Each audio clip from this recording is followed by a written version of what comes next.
Well, we all know that BVD control is a delicate issue.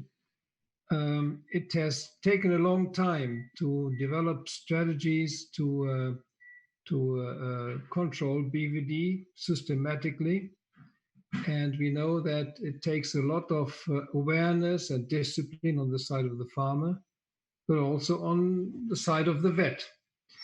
And Laura has a very nice contribution to this, and she will share with us her experience with an initiative in England, Stamp It Out, BVD Stamp It Out, in Northwest England. And she managed about 150 farms with their control of BVD. And I think her results are fairly encouraging. And that's it. Thank you.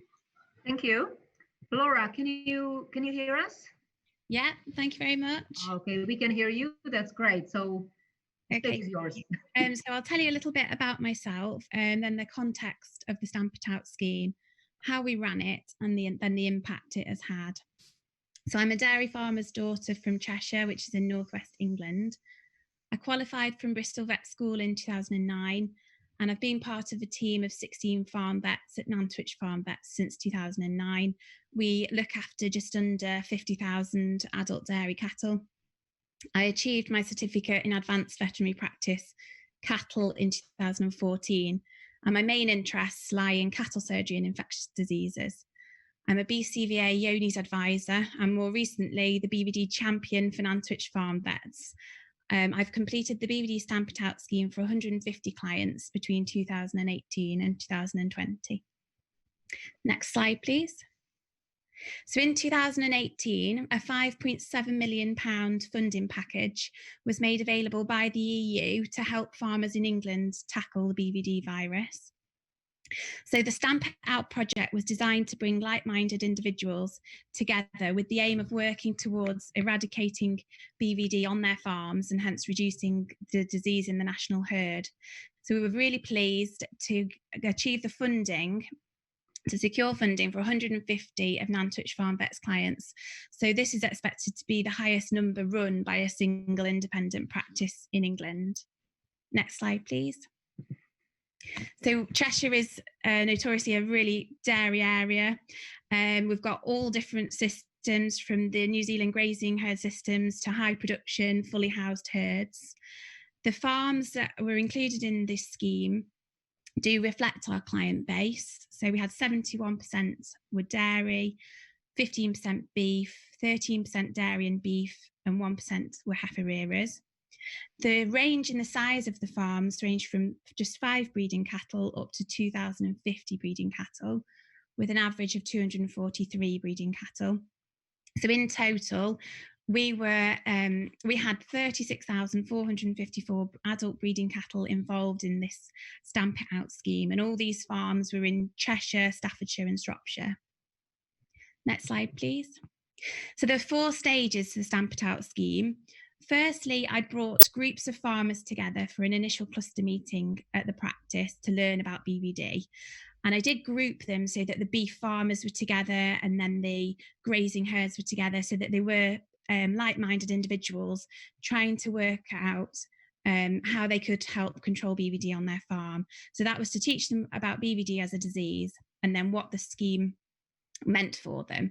So the second stage was that I went out to each of these farms that signed up and did a little bit of testing for BVD. So it was a very small pot of money. It was £61.80 that was available just to do a small amount of testing to see whether we could call that farm positive or negative for BVD.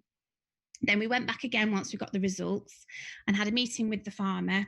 And then if they were positive for BVD, we talked them through how they could then apply for a bit more money. So this was £440 to then help them to do extra testing to try and eradicate BVD from their farm. And then at the end, I brought them all back together for a final follow-up cluster meeting to find out how bad it really was and what we were going to do about it going forwards.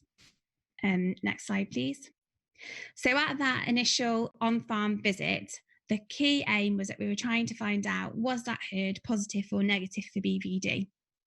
So on 119 farms, we did what we refer to as a heifer check test. So that is 5 blood samples from each separate management group of 9 to 18-month-old unvaccinated animals. So on most herds, we would do 10 blood samples, and that would give us an idea of the status in that herd. On 27 farms, out of these 150, we didn't go forward with a heifer check test. So that might have been because these farms were flying herds. So that's our colloquial term for when a farm does not rear their own young stock, they just buy in milking animals. Or it might have been that they had been using BVD ear tags on all newborn calves for over 2 years with negative results, so that no heifer check test was needed.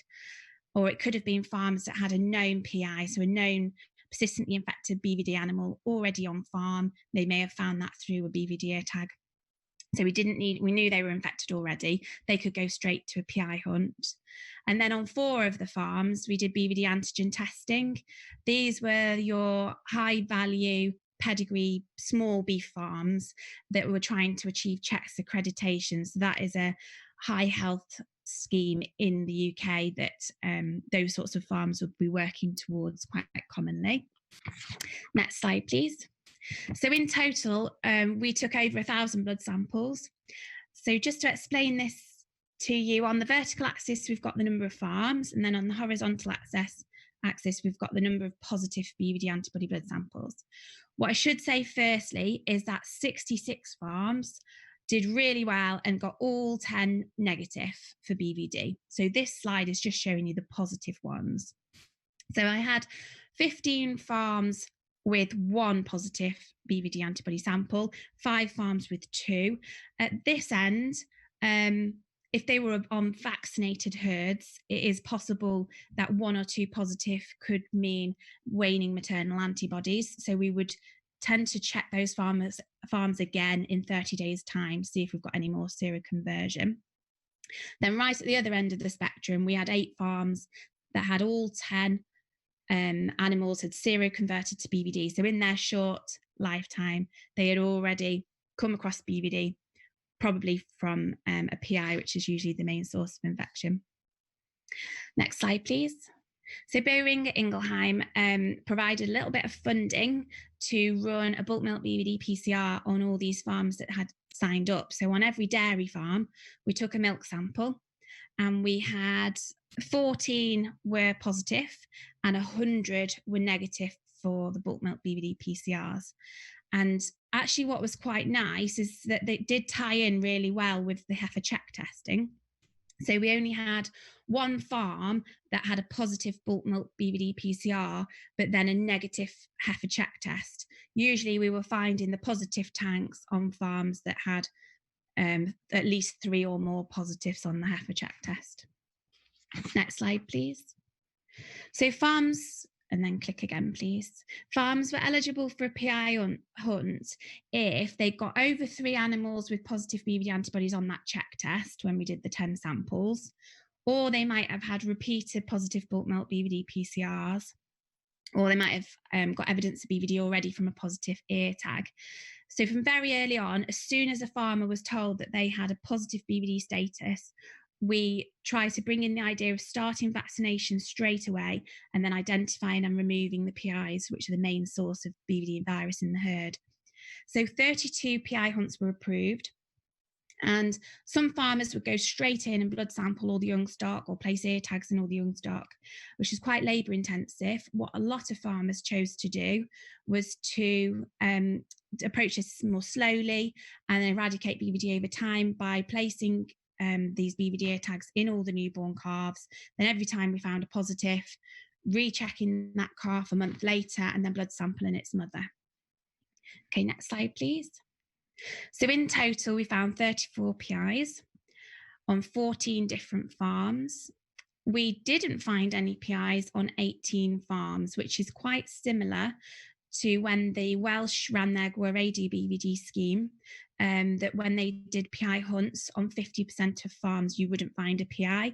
And that is often because the PI has died or it's already left the farm.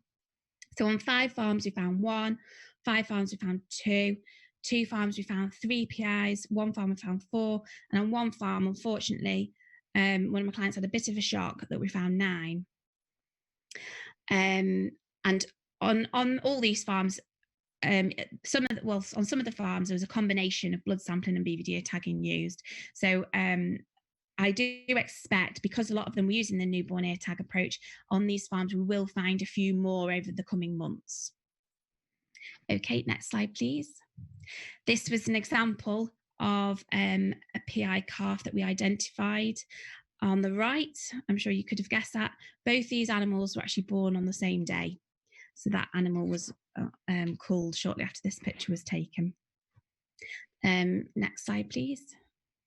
So this is a bit of a storyboard of one of the farms that took part in the scheme.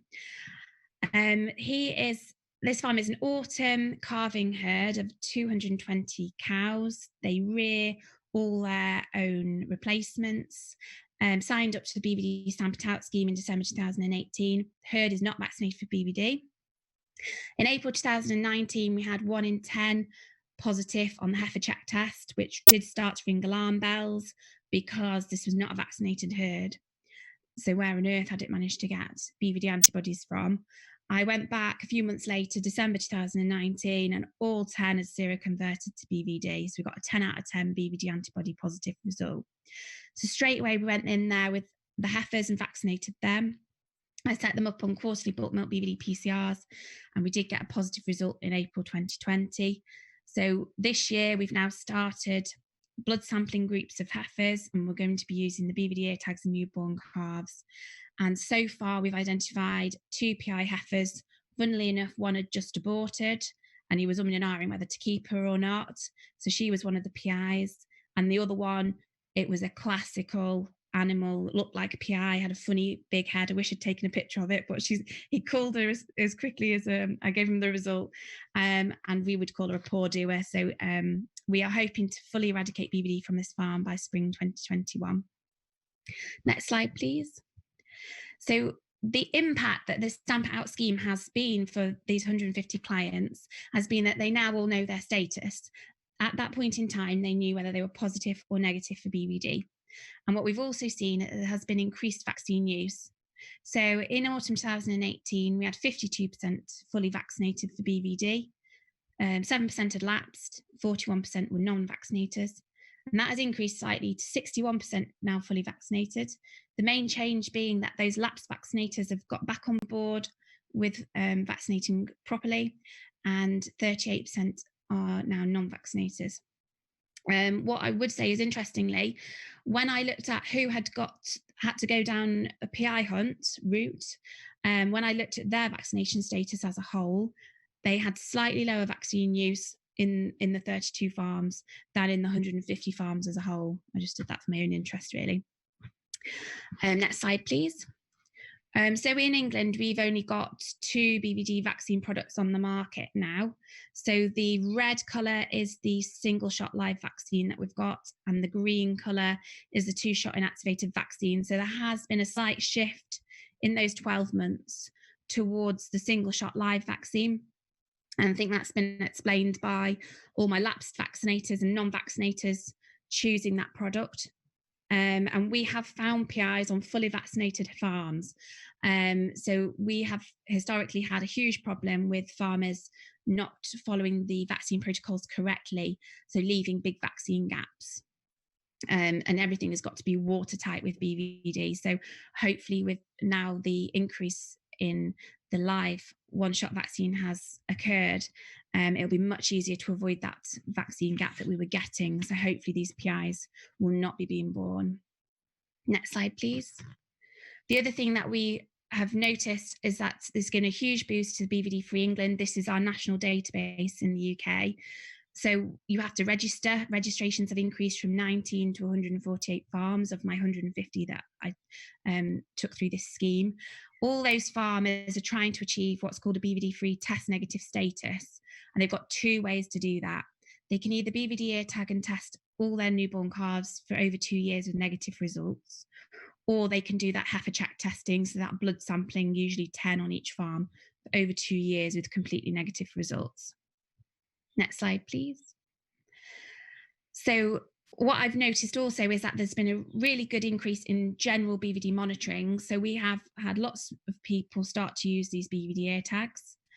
A lot of the milk contracts have been asking now for it, but a lot of farms have started doing quarterly bulk milk BVD PCRs, especially if they're buying in a lot of cattle. And the annual heifer check testing is being carried out now, very often ties in quite nicely at TB testing. Next slide, please. So in the future, for those farms to try and comply with these BVD-free test negative rules, we've got a third of the farms using the BVD ear tags, 53% are using that heifer check testing route, 3% are those small high value pedigree beef farms that are going for the antigen testing, then 11% have got no plan. And when I looked at what farms are telling me they don't have a plan, it is the flying herds. So they're the herds that don't have any heifers available for check testing. So the only way that they would be able to come in line with the BVD-free requirements is by starting to place the BVD ear tags in their newborn calves. But that is a difficult sell to them when they're not animals that they're going to keep themselves. So we are needing legislation in England to bring those farms without a plan in line to make everybody BVD-free. Last slide, please. So in conclusion, we have 150 farms that have ascertained the BVD status. 21% have infection. We've found 34 PIs. There's been an increase in vaccine use and ear tags. But remember, BVD status can change. So at those follow-up farm meetings, I'm always talking to them about their biosecurity. So talking to them about disinfection points for visitors and good signage, keeping your fences good to all your neighbouring farms, have a solid buying in policy and checking the animals that you're buying, isolating them and checking them for BVD before you mix them with the rest of your herd, and keep on monitoring to keep those farms free. It has given a significant boost to BVD-free England, and promotion of BVD-free within the industry and at the point of sale is needed so that farmers know how important being BVD-free is when they're purchasing animals. So I hope that's given you a bit of an insight into the Stamp It Out scheme that we've run in England, how it's been run, and then all the positive impacts that it's had. Thank you very much for listening. Thank you, and congratulations. Congratulations, Laura. Teresa, I have two quick questions for Laura from BVDzero UK team, actually, from Matt. So the first one is, what was done with the farms that had 1 or 2 positive animals on the check test? And the second question is, well, was it surprising to discover the vaccination rate at Nantwich Farm Vets? So firstly, if they had 1 or 2 positive out of 10 on the heifer check testing, we would go back 30 days later and then check the positive animal again, and then 5 of its cohorts. So we did this on a few farms, and annoyingly, we'd get 1 in 10, 1 in 10. So we're just putting them on, either starting them on BVD ear tagging for a couple of years just to make sure that there's nothing there that we've missed. Some farms, we know it's waning maternal antibody because they're already using ear tags on all newborn calves. So we are in talks with BVD-free to see if we can let them accept 1 in 10 positive occasionally. So yeah, we don't jump in really and do anything too dramatic at that sort of low number. But when they were getting 3 or more positive, we would definitely say you need to start using the BVD ear tags in the newborn calves.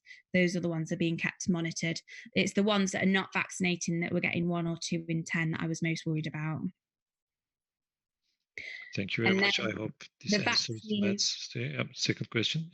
Yeah, the vaccine use probably wasn't as high as we want it to be, but that changes over time depending on the milk price, which sometimes for a farm it can be a choice between, do I vaccinate for BVD or do I vaccinate for IBR this year when costs are so tight.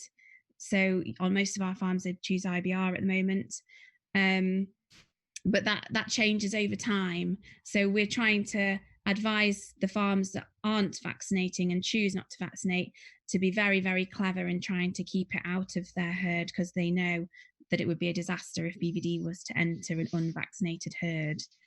So we try and tighten up all the biosecurity on those farms if they were taking the risk of not vaccinating. Okay, thank you very much. Thank you.